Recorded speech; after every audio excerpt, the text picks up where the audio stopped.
Well, I welcome everyone to the fourth day of the John Hick Centenary Conference. And we're going to enjoy a presentation by Dr. Timothy Musgrove. And he's going to talk about the dialectic between inclusivism and pluralism. So I'm not going to be much longer than that, so I give the floor to Tim. Hi. Thanks a lot, Dan. Thank you again for just all the work that you've put in creating this conference and for your inspiration to have this conference at all.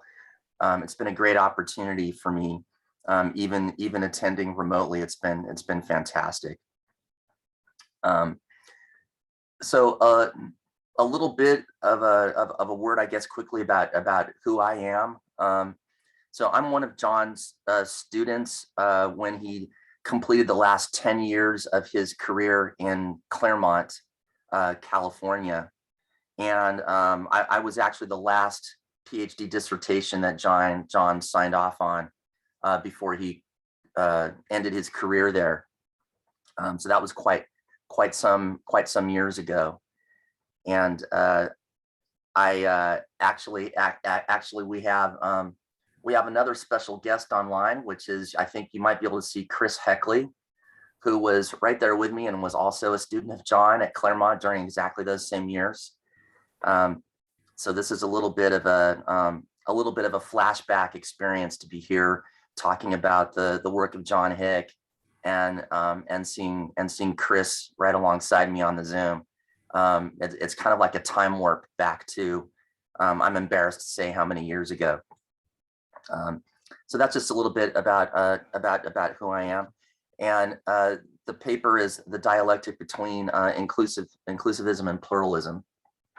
So I'm going to start with some introductory material on the terminology being used here.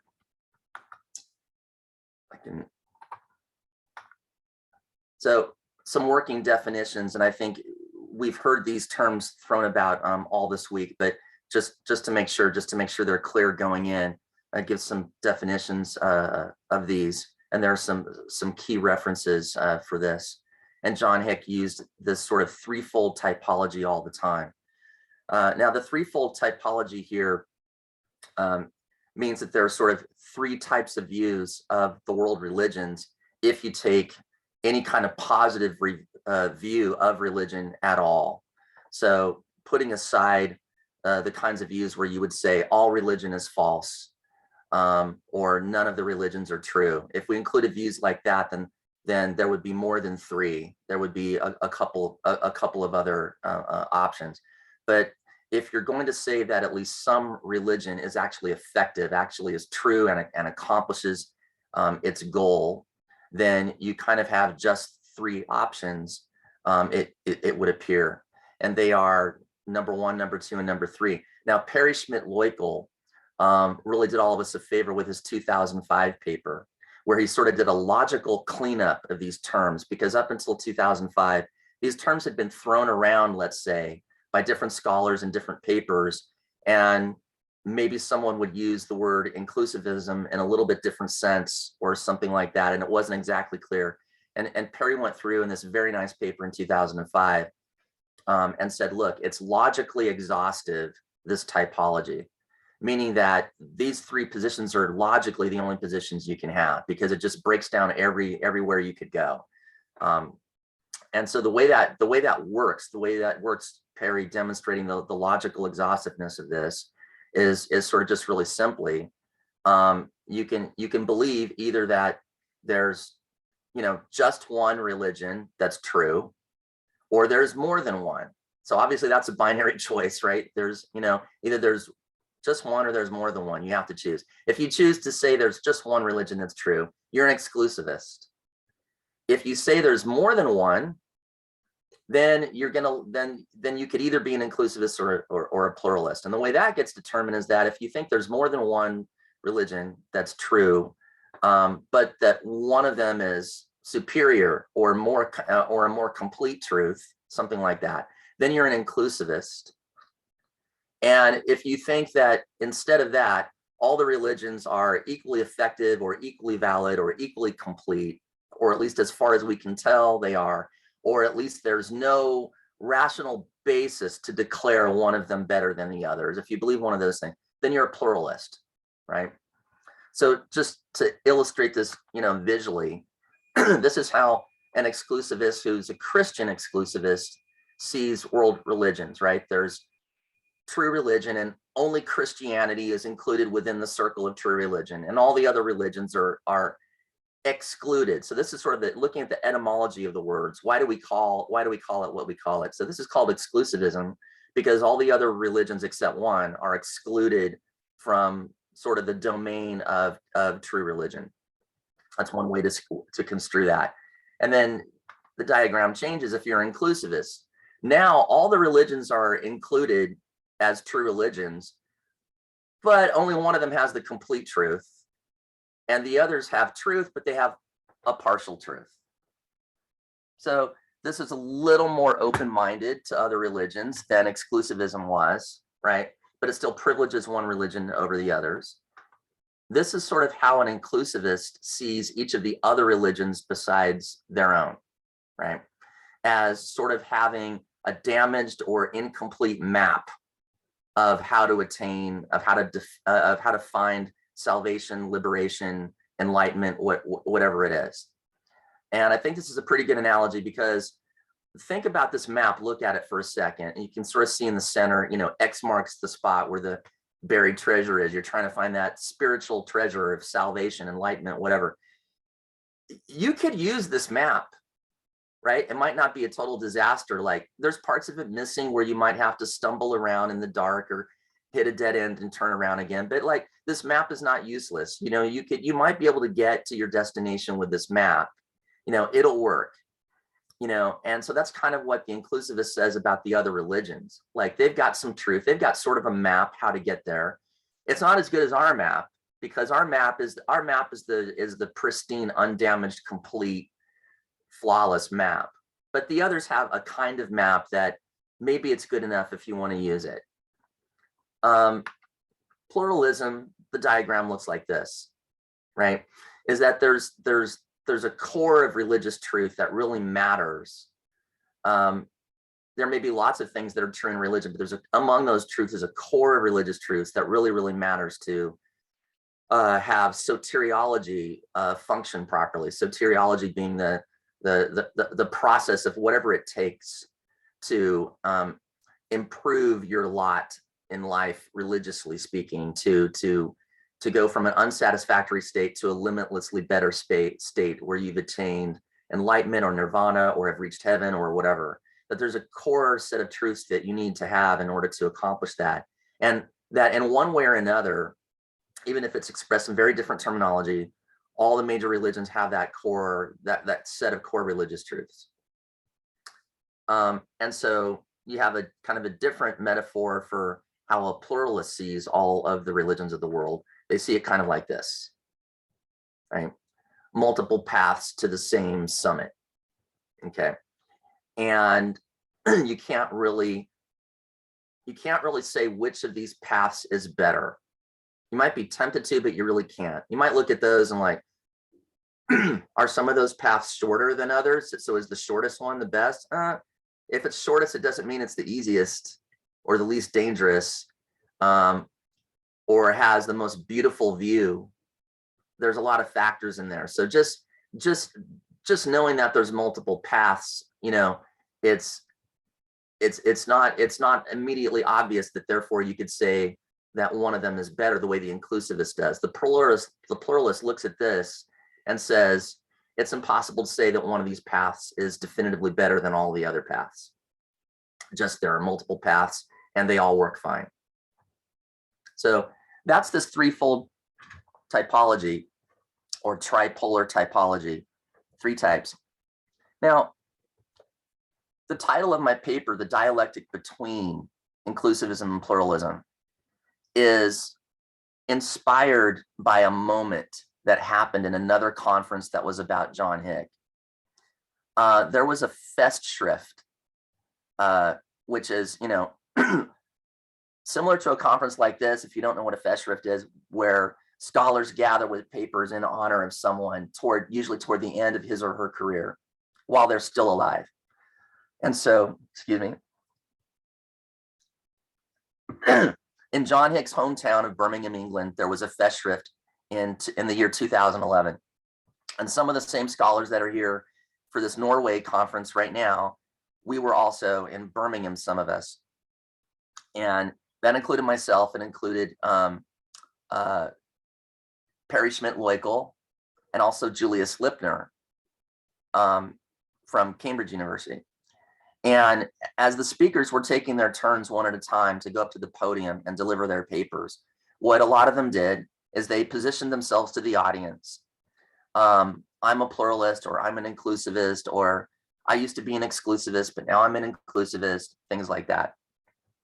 And note the years. So Perry's 2005 paper had already come out, and it was 6 years later. And most of us accepted what Perry said in his paper, that this threefold typology is logically exhaustive. You have to be one of these three things. There's no way to be in between them or anything like that. And Julius Lipner, when he got up, when it was turn to speak, and he introduced himself, he defied that. And he said, I am in between, I'm in the dialectic between inclusivism and pluralism. And I was sitting next to Perry Schmidt-Leukel at the time. And I looked at him and he looked at me, and we both made a reaction. And I thought Perry was going to launch out of his chair.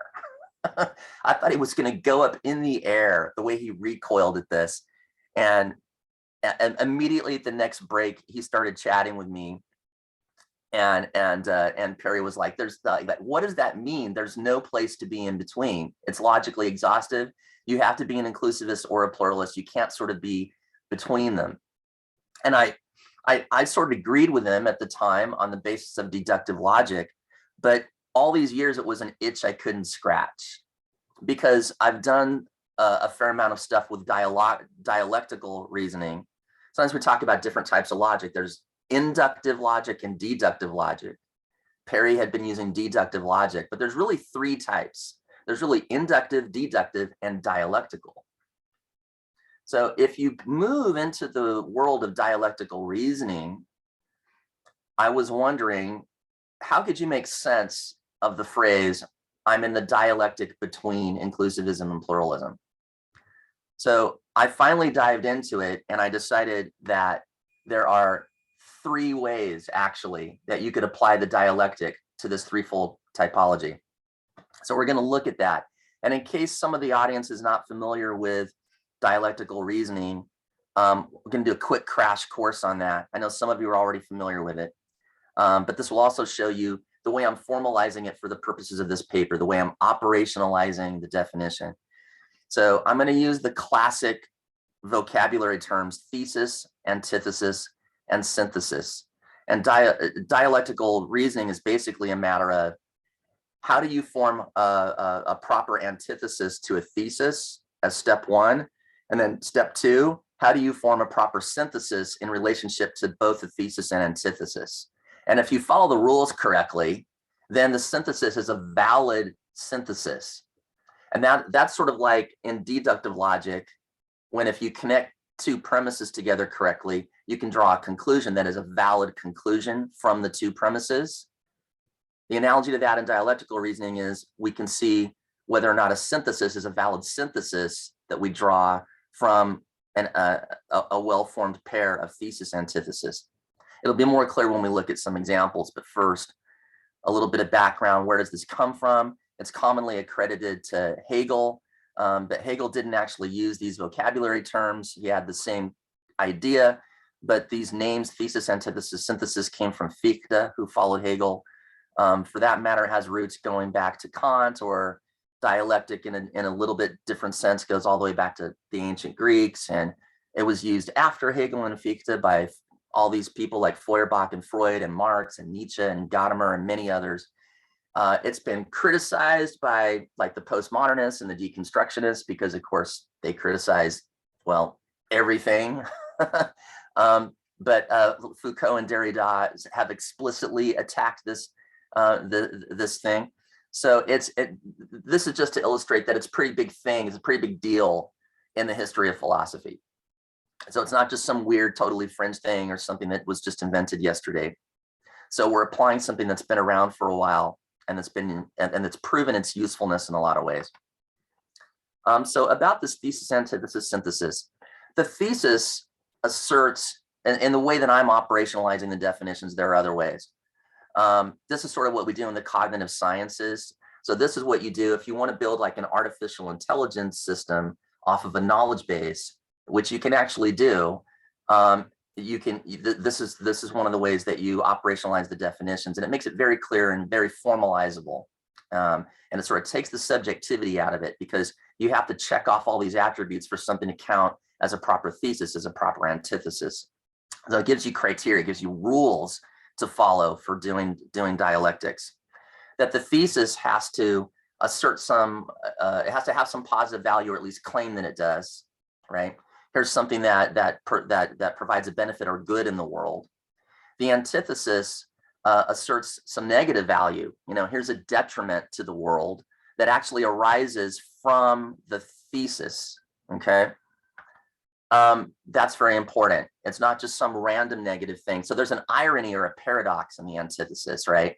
Something creates good in the world, but ironically at the same time, it creates some negativity. In other words, it exposes, it's like an expose. It shows that the thesis in some sense is self-stultifying. It works against its own positive utility, ironically.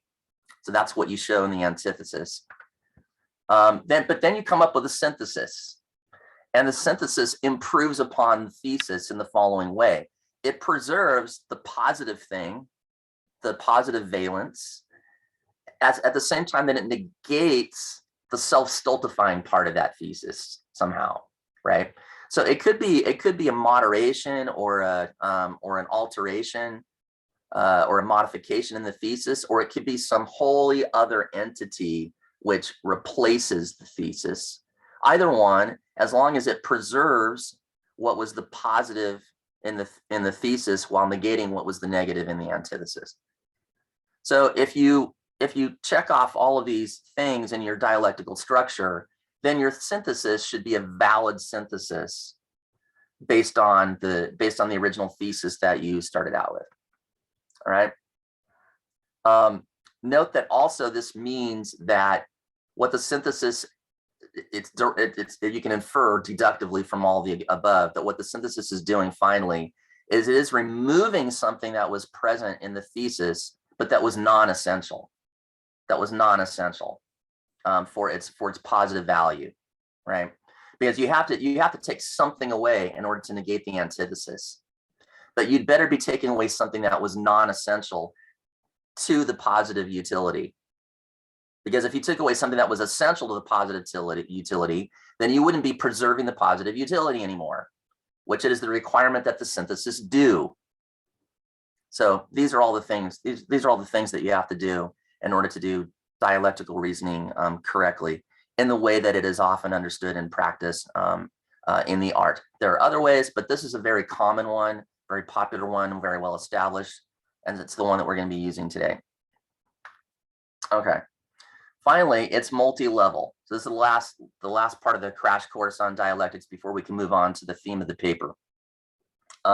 Once you have a synthesis, it becomes a new thesis.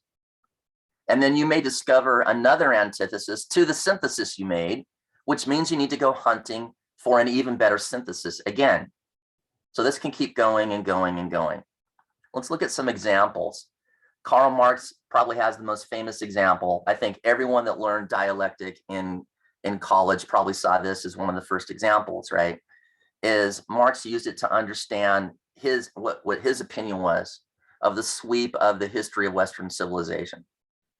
That, you know, that going back into antiquity, you had the rise of the ancient nobility and monarchies and so on.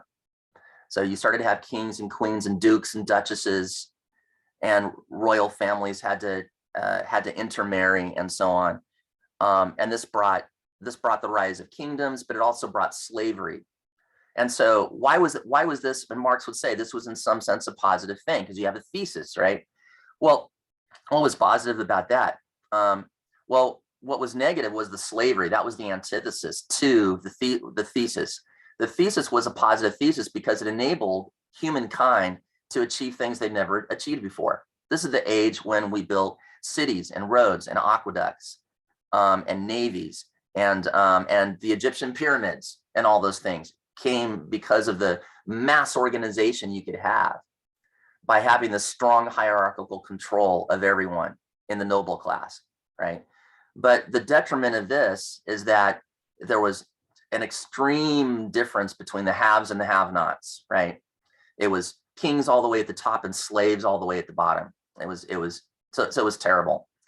Then came along medieval feudalism, William the Conqueror, came and won the Battle of Hastings, and European history was changed forever.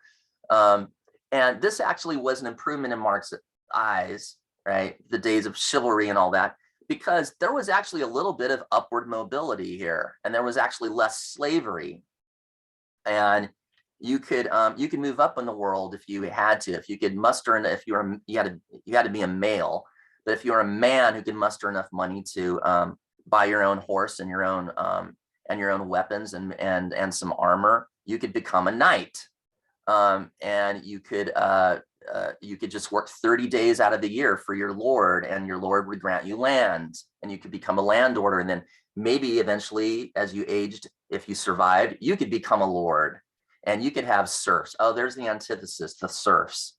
They're better than slaves, they're better off than slaves, but they're still downtrodden, right? They're still living on someone else's land and so on. So you can see how this goes. Then according to Marx, capitalism came along and was the synthesis of that. It sort of removed the antithesis. We don't have serfs anymore, right? But we still have all the things that feudalism was able to accomplish, industry and so on, and mercantilism and so on. But then we have the proletariat and so on. And Marx, you see where this is going. Marx predicts that the next synthesis is going to be the overthrowing of capitalism and a future ideal state of communism. And then he hopes that we'll be finished, that we'll be done, that we'll have arrived at, that we won't need another antithesis synthesis phase. So just to show that you can apply the dialectic to everything, I'm going to quickly go through a couple more examples, because you need to have the sense that it can apply kind of here and there and everywhere. You could apply dialectics to everything. Public health. Cranberries are rich in antioxidants. It would be great if we could get the public to eat more of these. That's a thesis. Now, here we see there's not just one single antithesis, which is obvious to a thesis. There might be multiple antitheses. The tartness of cranberries, taken as they are, is going to make a lot of people not want to eat them. So we're not going to get a public health benefit. Or they're very, very perishable, and they're only in season for a very short time of the year. That's going to inhibit us getting the whole public all year round to enjoy this health benefit. But there's syntheses available that overcome these antitheses while maintaining the thesis, right? We can add maple syrup and make cranberry sauce. Now it doesn't taste tart anymore. Now more people will like to eat it. Or we can dry them and roll them in some powdered sugar. That will fight against the tartness. More people will want to eat them. Or to overcome the perishability, we can can them or we can freeze them and so on, right? So that's just another example real quick. Grocery bags originally were made out of paper, and that's it. And their purpose, their thesis, their positive value, their utility in our lives is to help you get groceries home from the store. But often they would rip. So that doesn't help you get them home, the groceries. If the bag rips, it does the opposite. So that's definitely antithetical, right? And again, the irony of the thesis actually giving rise itself to the antithesis. You have accidents and break the eggs in a way that you wouldn't have if you weren't even trying to use the bag, because the bag ripped when you were walking from the car into your house, right? But they start double bagging in the store, but that doubles the cost of it, and so on and so forth. Or you can switch to plastic bags. You can do these different things. Plastic bags is also overcoming a cost problem. The store has to pass along the cost of the groceries to the customer. So that actually is antithetical. It fights against the purpose of the bag is for you to take groceries home.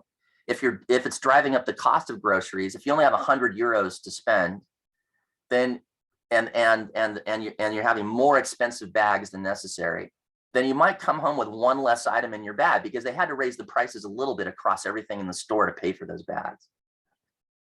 So you can apply it to that. Time for a thought experiment. You try to do one. What is the purpose, the positive utility of a stop sign? When we had stop signs, but the traffic light wasn't invented yet. Then what is an antithesis of a stop sign? How does a stop sign create a negative thing that kind of is antagonistic to the positive purpose of a stop sign, in a way that the traffic light, the invention of the traffic light, overcomes that antithesis of the stop sign? Maybe even someone who wants to say.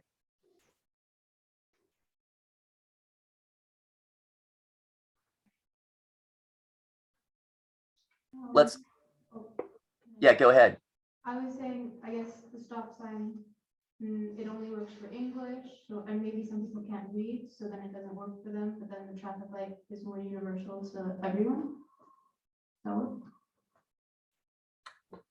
that's a good point. Thanks. I haven't even thought of that one. The traffic light doesn't depend on words, and so if it's universally understood that the red light means stop, green light means go, that might be better. Let me narrow the focus this way, right? Let's suppose the positive purpose of a stop sign is to efficiently control traffic through intersections. Then you could focus the question in this way: what is annoying? What is annoying to you sometimes about a stop sign, in a way that's relevant to effectively and efficiently managing traffic through intersections? That you always need to stop. That you always have to stop, right? Bingo, that's it right there. With a traffic light, do you always have to stop? No. No. And when there's no traffic, no other cars within miles, and you still stop at a stop sign, it feels unnecessary. So we could say there's a lot of unnecessary stops with a stop sign. And there's a good chance with a traffic light that you won't have to stop. There's at least a chance that it'll already be green. However, just to move through this more quickly, with a traffic light, however, the stops might be longer, right? And it doesn't react to the changes in traffic patterns. So someone invents the idea of putting sensors in the ground and having a sensor-driven traffic light that can detect the mass of metal when your car drives over it. And so it can, instead of being on a timer, it can trip the light in reaction to the presence of cars. And then by doing that, it can remove some of the negative utility of the stoplight. So one last example, the original Star Wars trilogy of movies, right? You can apply it to things like literature. You can apply the dialectical logic to that. So Luke Skywalker is the thesis, the good side of the force. Darth Vader is the antithesis, the dark side of the force. And what's really happening here is that Joseph Campbell, who's a comparative religion scholar, was good friends with George Lucas, who made the movies, and advised him while he was making the movies, and transparently brought Taoism, by the way, into the Star Wars movies. And this is basically Taoism translated into Star Wars. But this amazing thing happened. So you have the first movie that was made, A New Hope, and then The Empire Strikes Back. The third movie, Return of the Jedi. This amazing opening happens in the third movie that was made. We see this. The movie opens with this. We're in a cave and it's misty, and we can barely make out this dark cloaked figure who looks ominous walking toward us in dim light. And we've been conditioned to understand that kind of figure as Darth Vader. But then he approaches closer, unveils himself, and we see that it's actually Luke. And Luke Skywalker, who wore white in the first movie, wears black through most of the third movie. And his lightsaber is a different color. He lost it and had to make a new one. And that's symbolic of his power. So like his power has changed. And what it is that he's now integrated the good and the dark side of the force together in an integrated personality. So he's instead of thinking in the Tao, the yin is good and the yang is bad, he's now got the yin yang together. And so he's now more mature and a greater hero by far than he was in the very first movie. And we can map all that out in Dialectic. So those are the examples. Dialectic applies to everything. There's nothing that you're not allowed to apply it to. So we should be allowed to try to do that, to try to understand thesis, antithesis, synthesis with the threefold typology of exclusivism, inclusivism, pluralism. Can we do it? I say there's three ways. I call it a culminating dialectic, a praxis dialectic, and a recursive dialectic. Don't worry about the vocabulary. I'll explain them as we go. Let's look at the culminating one. Culminating, this is where we're going to land on one and only one of inclusivism or pluralism.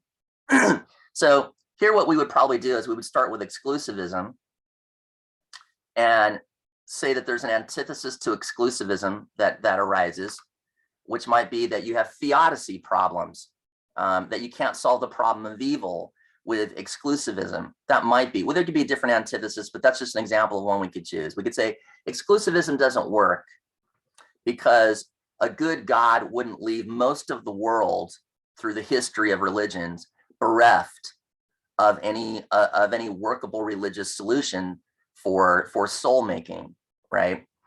A truly great loving God would be working all around the world all the time to bring people to salvation.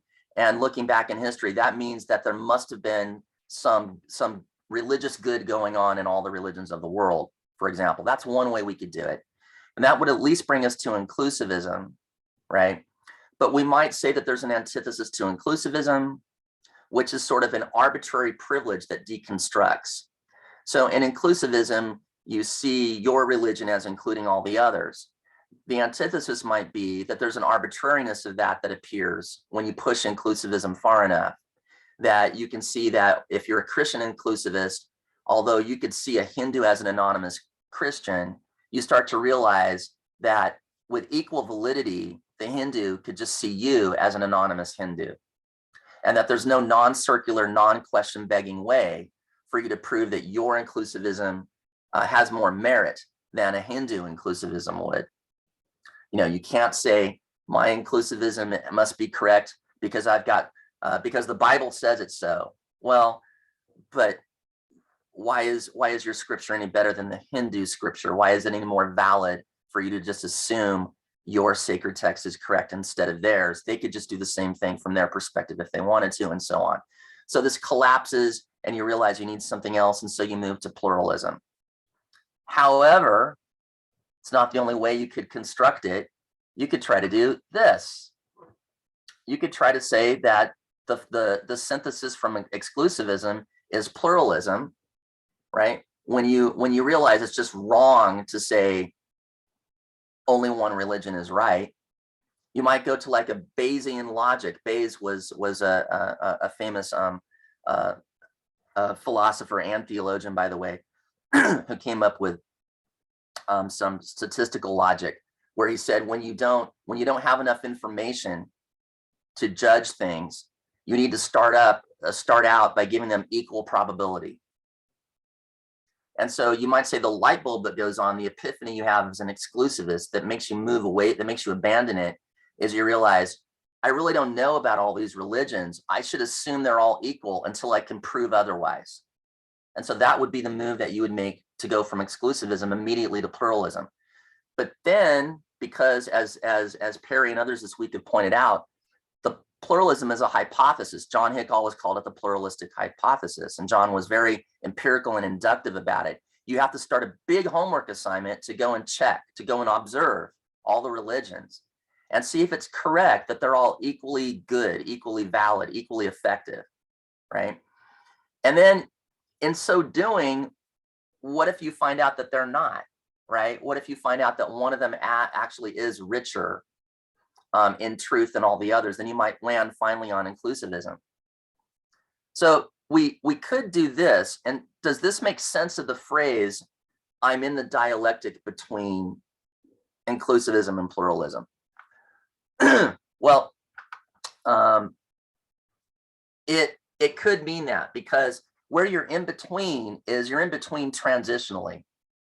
And it's when you, looking back at the diagram, when you've not reached the bottom of this diagram, but you've almost reached it, when you're at the antithesis, right? Where it says disparate results show contingent hypothesis to be nullified. So when you're just working out the antithesis, you spend some time there.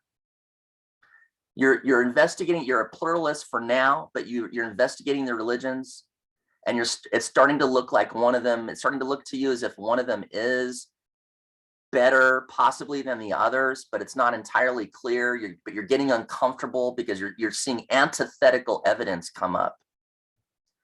And you've not yet moved to inclusivism, but you're already getting uncomfortable with pluralism. You spend some time there. And when you have to move one at a time through this whole diagram and spend time at each point. When you're spending time in that last antithesis in this diagram, you are dialectically between pluralism and inclusivism. And if we go back to this version, when you're on the second antithesis here and you're spending time living in that space, you're spending some time in between inclusivism and pluralism. So that would make sense of, I'm in the dialectic between inclusivism and pluralism. Julius Lipner could have meant that he's right there at that antithesis, that he's been an inclusivist, he's starting to see some antithetical things to inclusivism, but not enough yet that he's ready to move to pluralism. That's one of the things he could have meant. I think he's going to write a paper and tell us what he meant. But this isn't really about me trying to figure out what Julius Lipner meant. That was just the inspiration. I'm trying to figure out what anyone could mean by saying that they're in a dialectic between these. So that's my method one. There's two more methods. In the interest of time, I want to make sure I get through all three of these, then we can take more questions and comments. Here's a different way to do it. Is, let's say we move dialectically from exclusivism through inclusivism and land on pluralism as an academic exercise. And as philosophers, we agree with all John Hick's reasoning that pluralism is the most philosophically sound position to have of these three. So we've sort of, as philosophers, landed firmly on pluralism. But then we go, wait, what about putting that into practice? I'm having some trouble. It's hard for me to carry around in my head as I live a normal human life that, Christianity and Islam and Judaism and Buddhism and Hinduism are all equally true at the same time. It's pretty dizzying. It's pretty confusing. They say such different things. I feel like I have to live authentically as one of these and throw myself into one religion in order to practice it genuinely. So I might have to be a pragmatic inclusivist, even though on a theoretical level, I'm a pluralist. And that might be the final synthesis that I believe is correct. So this is, I'm not going back to inclusivism from pluralism. I'm not reversing my position. Instead, I'm taking this interesting hybrid position where I'm a pragmatic inclusivist, but a theoretical pluralist. Let's look a little more deeply at that. I might take a strong view of what it means to be an authentic practicer of religion, a strong view. I might have some pretty big requirements there. So for example, let's just take Paul Tillich, who said in this pretty influential book of his back when, that cult and myth keep faith alive. Few understand their meaning and power, though faith is dependent on them. So cult and myth is going to get me into the specific things and the specific truth claims and the specific language of one religion. And that's not going to blend well with the statements and the language of all the other religions at the same time. Like I've got to really immerse my thinking in the world of one religion in order to really feel and experience cult and myth. So as another influential theologian said, the great Spanish theologian Unamuno, he said, religion is better described than defined, and better experienced than described. So I really, really believe that. I believe I've got to throw myself into one of these and experience it. It means, if Tillich is right, it means that things like this have to be taken really seriously. Here's one of the Christian hymns that part of the lyrics is, have you ever seen the face of Christ on your neighbor? If you have, then I'd say you've seen Jesus, my Lord, right? You know, like you immerse yourself in Christianity, you sing songs like this, you're literally being told that you need, when you see that good, honest, well-intended Hindu, you're told you need to see the face of Christ on that Hindu person's face. But it goes the other way around. In Hinduism, in Krishnavism, so you go to the Bhagavad Gita, and this is Krishna himself speaking. Even those devotees who faithfully worship other gods, thereby worship me. I mean, you're literally, if you're into Krishnaism, you're literally taught that you need to see all the people of other religions as really worshiping Krishna. They're anonymous Krishnavites. You have to take this stuff seriously. And so you really need to see, we talk about sort of seeing the world through a lens. In order to really practice religion at all, you need to pick up one of the lenses and see the whole world through that lens. Now, you could compare this to what we sometimes call agnostic faith, right? If it seems weird to do that, to academically believe in pluralism, but in your day-to-day life practice as though you're an inclusivist.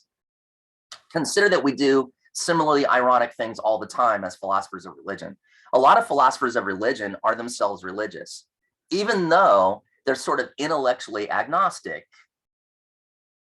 And John Hick was like this, and I am too, where I think a majority of philosophers of religion look at the historical proofs that have been attempted and disproofs that have been attempted on God's existence. And most of us agree that none of them work. None of them work. Thomas Aquinas's 5 proofs for God's existence don't work. Hume and Kant and other people destroyed those. But the attempted disproofs of God don't work either. It's that ambiguity of the universe that John Hick talks about. You can neither prove nor disprove God. So on some intellectual level, we're agnostic because we admit that you can't prove or disprove whether God exists. And yet, those of us like myself, John Hick, and I think Chris Heckley and others, we're religious in our practical life, even though academically, technically, we admit you can't prove this either way. So even though it sounds like an oxymoron, we have a faith, but it is an agnostic faith. So you would be doing something like that, right? You would sort of have a theoretically pluralist practicing inclusivism. You would remain philosophically pluralist while being a practicing inclusivist. Now, again, this shouldn't seem weird because we all do it all day long, even those of us that are not religious. Like, for example, I have my coffee cup sitting on a wooden table like this right now, because I regard, most of the time I think of this table as a solid thing that is unmoving. But I remember my physics class that taught me that it's actually almost 100% space. It's more than 99.9% space, this table is. There's very little matter in it. What little matter there is made of particles that are constantly moving. So in a way, I couldn't be more wrong, but I know that I am. See, in the back of my mind, like if you pin me on it,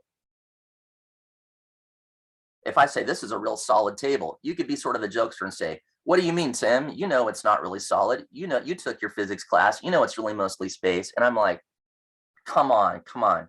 I'm just speaking in ordinary language. On an ordinary level, the table is solid and unmoving. Even though I know intellectually somewhere in the back of my mind, it's really not solid, and every little bit of it is moving. So if we can do that, all of us, all day long, it shouldn't seem terribly weird to think that you could be theoretically acknowledging the truth of pluralism, philosophically speaking, but feeling that it's so important that the way you actually practice religion as an individual is to choose one religion, immerse yourself in it, and see everything else through the lens of that religion, including see other religions through the lens of that religion, which means seeing all the adherents of other religions as, at best, anonymous, whatever your religion is. If you're a Muslim, you would see others as anonymous Muslims, and so on. So I think it's a coherent view. And so it's a way, it's another place you can land with the dialectical reasoning. Let's look at method 3, shifting gears. And I don't know what, I'm not espousing any one of these 3 methods that I'm explaining today of how to apply the dialectic. But I think if I was going to pick one, I would pick this one. I think I've saved the best for last.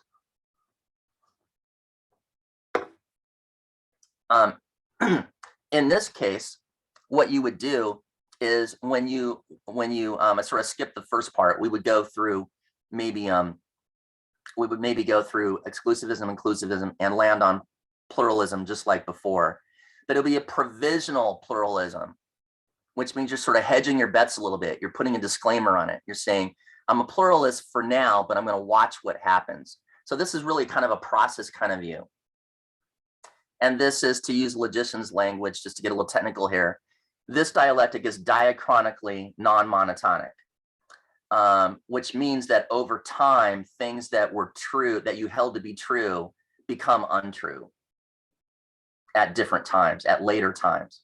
You can parse that phrase diachronically non-monotonic, read it really slowly left to right, etymologically. Diachronically non-monotonic, diachronically 2 different times, non-monotonic, not one truth value. So at 2 different times, a statement does not have just one and the same truth value. It could have been true at one time and false at a later time, or false at an earlier time and true at a later time. So that's what this is.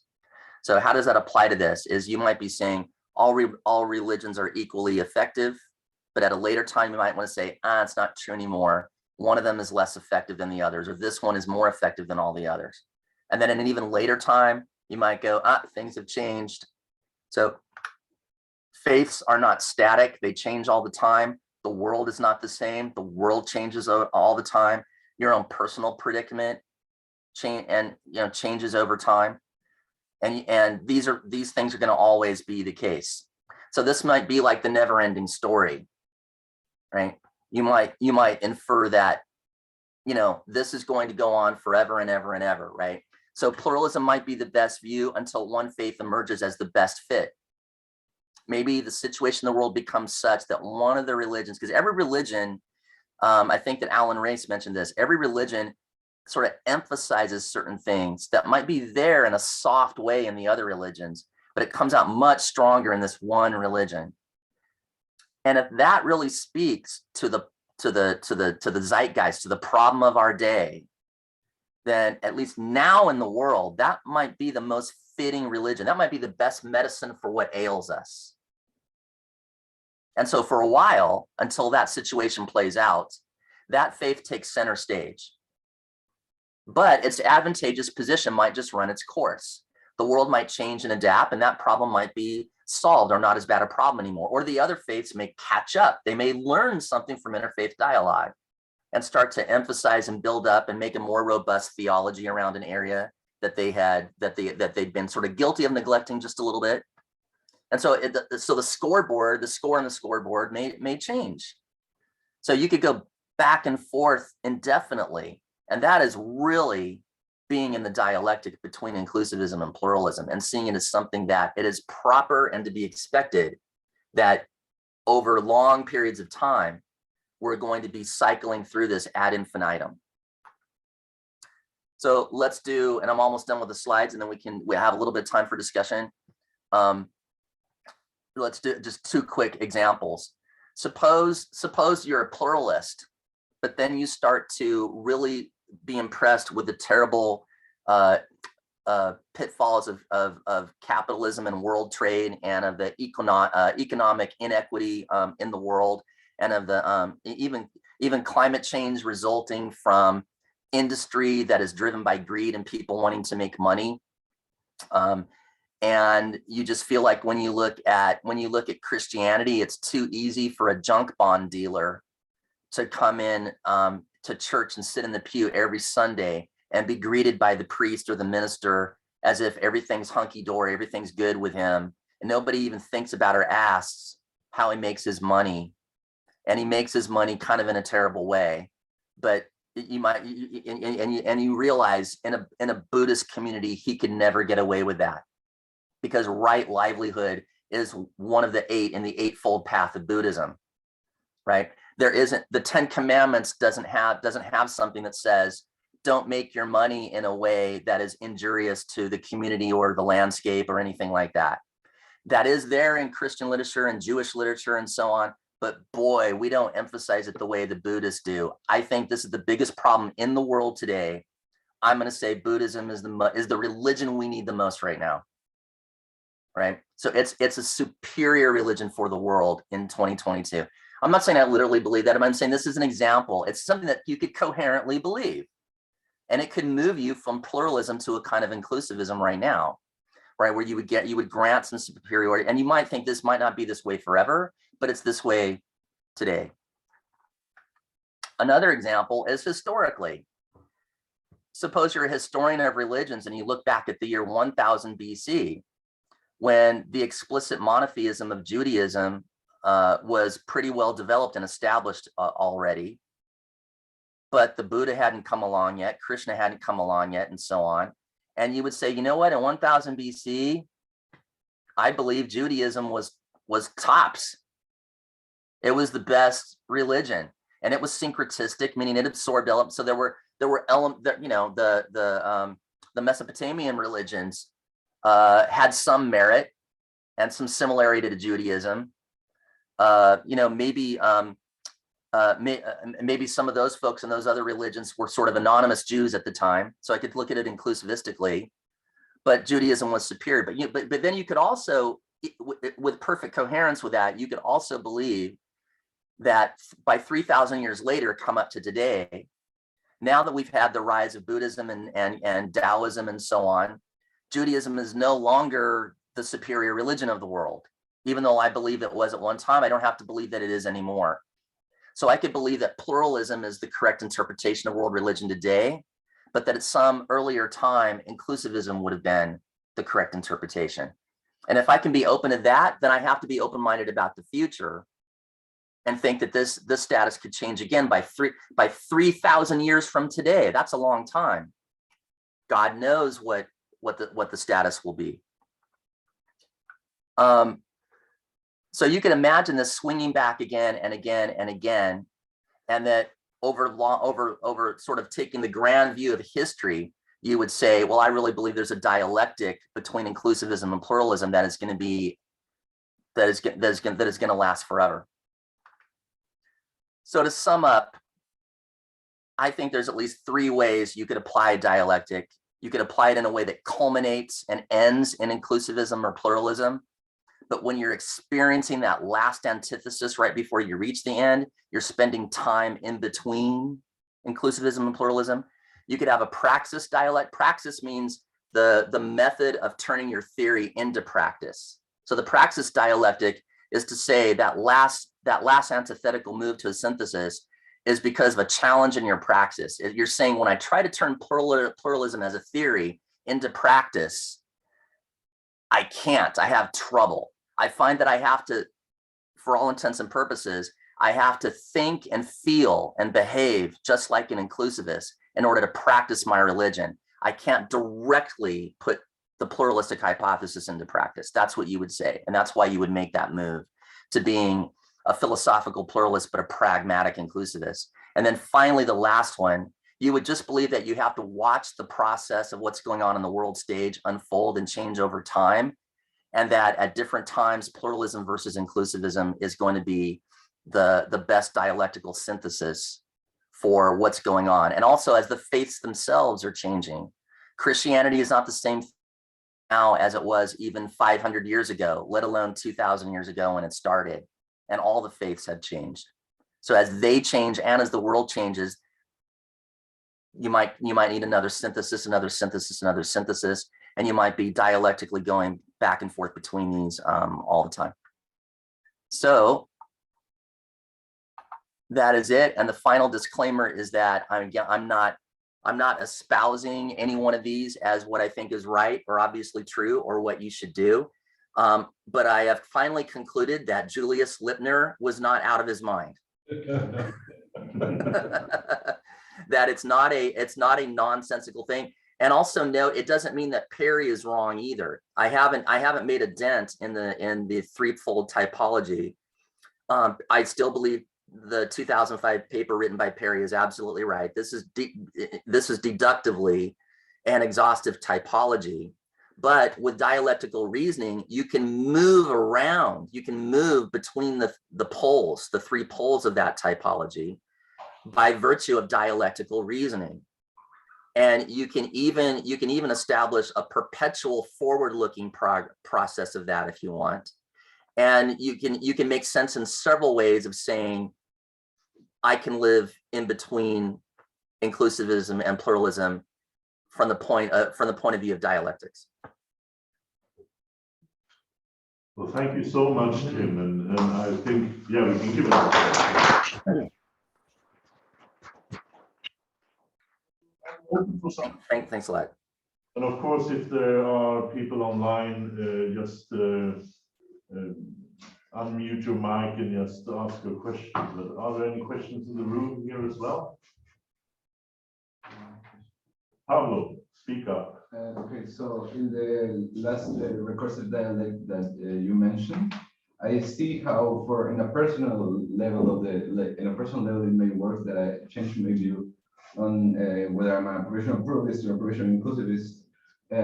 But I just wonder if or even in terms of human interpretation of religion, it may make sense. But then I wonder if things are actually, if our religion is actually intrinsically true in that scheme, because it seems to me that because we change our perspective on religion, I mean, what it seems to me is that it makes sense at a personal level, but then at a general level, I think it doesn't make a lot of sense. I don't know if that's a good question. I think I see the point of the question, and it's a good challenge. You're absolutely right to raise it. And I think where it comes from is that, excuse me, we're so conditioned to think that everything that matters in religion, as to whether it's true or not, matters in the most grand cosmic way. It has, if it's true at all, if it's true at all and it's religious truth, it has to be a grand truth that's eternally true, always has been true, always will be true.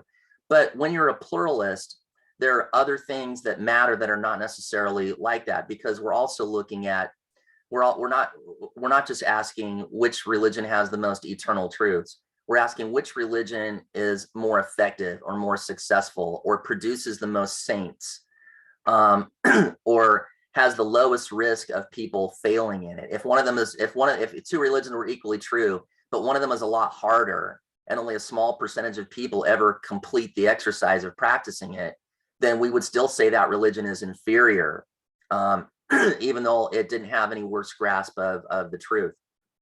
So I think that there's also a prioritization of these truths and a matter of emphasis that it's legitimate to say we use to grade and judge and score the religions by. So like the right livelihood example, you can find the seeds of the concept of right livelihood in Christianity, right? But it is nowhere near emphasized, and it's heavily emphasized. And so are you allowed, I think you are allowed to take the level of emphasis and the prioritization that different religions place on things. And so that's sort of outside of the question that you raised.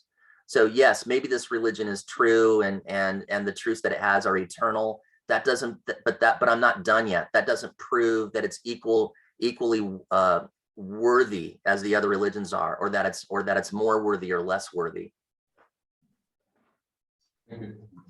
Yes, Hinata. I think you mentioned about the problematic inclusivism as people who still practice some sort of religions. But my question is kind of general, which is that how do the people stop at the stage that they believe in pluralism practice religions? Let me ask you to clarify that last part. Are you asking how do Are you asking how do people stop at pluralism, or why do they stop at pluralism?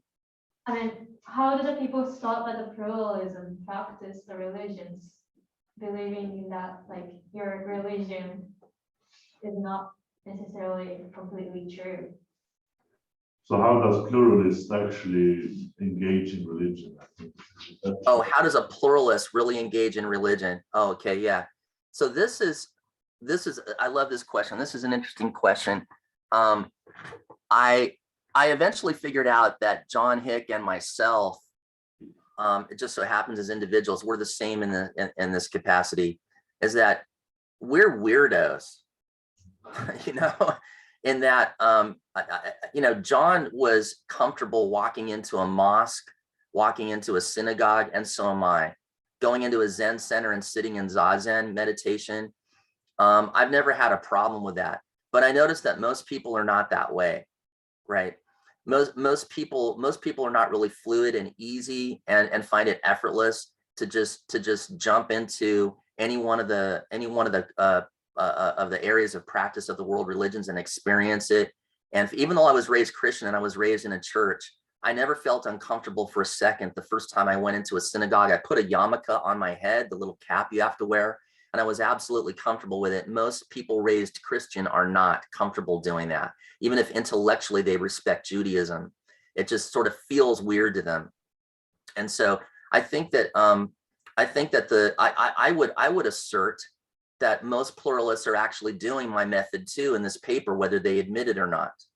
I think that most pluralists I know, as they practice religion, practice one particular religion, and they have this ironic thing. I don't think it's that different from a lot of the materialist neurobiologists who don't believe in free will, but they act like they believe in free will all day long. They give each other credit for their accomplishments and their hard work. When one scientist wins an award and they're on stage handing out the award, they do all these things. They scold their children when they do things wrong and so on. So they talk in the ordinary sense like we all have free will, even though just when they're presenting their scientific paper about neurobiology, they argue that free will is a myth. So I think that and again, it's like that, the table is solid, but it's not really solid. I think we all do that. So I think that this is just my answer. I think most pluralists that I know are just practicing one religion, and they're singing all the songs, all the very non-pluralistic language in the songs. They still go in the church and sing them, even though academically speaking, they don't really believe Jesus is the only way, right? But they might still sing along to a hymn that says that. So there are very few that are going around like John did and like I sometimes do. Actually, John was a Quaker at the end of his life, but also did a Buddhist meditation every day. And he was constantly moving around and speaking with and visiting all the different faiths. So he was actually somewhat of a practicing pluralist. And I am a little bit too, but us practicing pluralists are a rare species. And I don't think it's fair to expect everyone to be able to be a practicing pluralist. I think that most individuals have to sort of develop a taste. It's hard enough to develop a taste and a comfort with one religion, let alone asking them to practice, to be able to practice multiple. Right. Any more questions? Chris. This is Chris Heckley coming from California. Maybe that's where you are too, Tim. It is. First of all, Tim, thank you very much for this paper. I think what you're doing is fantastic to recognize dialectical tensions in each position and the complexity of where one might fall with respect to these various positions. I think you're exactly right. Just two things I would note, if I may, and I'd welcome your comments. I think it's pretty, sorry, I'm drying up over here. I think it's pretty important to constantly distinguish two ways of being an exclusivist, an inclusivist, or a pluralist. One is with respect to the truth claims of the religious traditions. The other is with respect to the salvific efficacy of the various religions. so that more complex positions than perhaps you've laid out are possible. It seems, for instance, that one could be an exclusivist with respect to one's religious beliefs, while being an inclusivist with respect to salvation, so that the truth claims of my religious tradition are correct, and where others conflict with those others are incorrect. But nevertheless, practitioners of those other partially true or perhaps even wholly false other religions will nevertheless enjoy salvation as a function of being a part of that religion. So it strikes me, first of all, that that distinction needs to always be held in mind, and it complicates the landscape a little bit. The other thing that I noticed in your talk is that the direction of movement is not exactly always in one direction. You have it as possible for a person to move from pluralism to inclusivism, but it is interesting that one always moves away from exclusivism in your examples. I don't want to be any defender of exclusivism. I have myself long since abandoned it in both respects. But it does seem at least logically possible that the movement could be the dialectical movement that you, I think, are rightly pointing to, doesn't necessarily have to move in the directions that your examples suggest. It seems logically possible that one could move as a result of this dialectical reasoning from pluralism even back to exclusivism. If you even want to put it in terms of forward and backward, I think we want to be careful with that, given your dialectical positions. Any thoughts on either of those ways of complicating your efforts? Well, I think, in short, I think you're absolutely right on both points. And I did sort of smush together,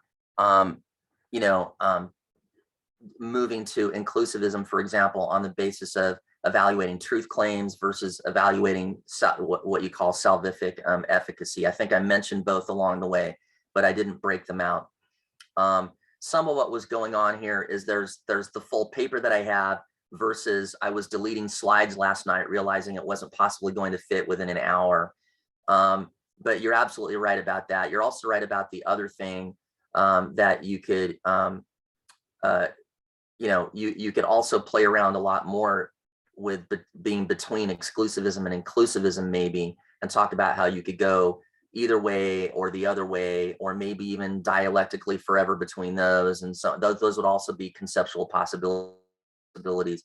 There's no better reason for me not looking at that than the original quotation from Julius Snipner that inspired this, that it was specifically saying I'm between inclusivism and pluralism. And I was maybe a little bit a child of the spirit of the conference where that inspiration happened, that there was almost the closest would have been Stephen T. Davis, who was there. And there's only so much you can do in an hour, but you're absolutely right. To fully delineate this would include both of the points that you made. Thanks. So I see our time is up, and I think that we should say thank you to Chris, and also thank you to Tim, who came and read his paper. We will thank him once. Thanks a lot. Thanks, everybody. Thanks again. Good to see you also, Joseph and Chris, online, and everybody. Really appreciate it. Have a good rest of your conference. Thank you.